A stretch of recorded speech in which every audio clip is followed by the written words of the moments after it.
Hello, আসসালামু আলাইকুম everyone. কেমন আছেন সবাই? আমার নতুন একটি ব্লগে আপনাদের স্বাগত জানাচ্ছি।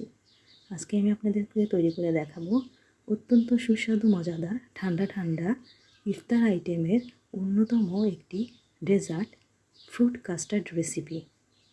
আশা করছি রেসিপিটি আপনাদের ভালো লাগবে।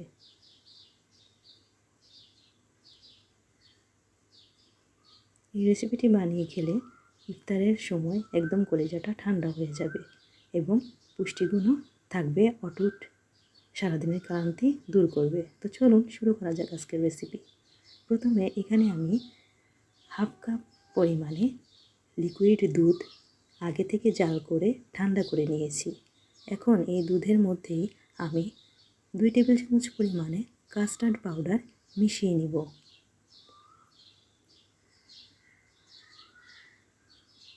কাস্টার্ড পাউডারগুলোকে দুধের সাথে ভালোভাবে মিশিয়ে নিয়ে এক সাইডে রেখে দিচ্ছি।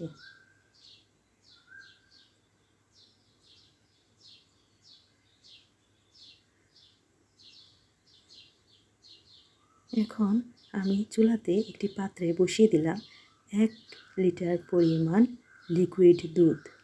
দুধগুলোকে আমি 4-5 মিনিটের মতো জাল দিয়ে একটু ঘন করে নিয়েছি।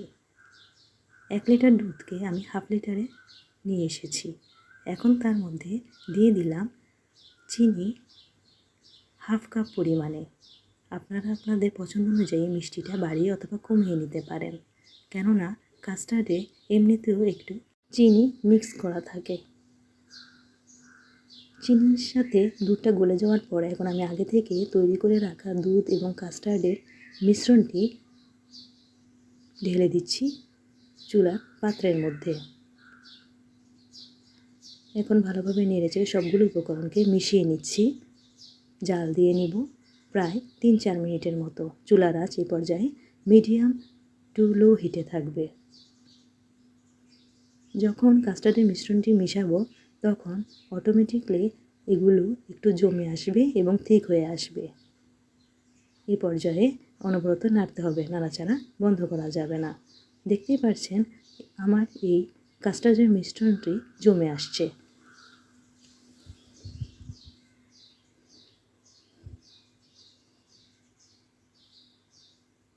প্রায় ঘন হয়ে আসবে। এই পর্যায়ে চুলা থেকে আমি নামিয়ে নিচ্ছি।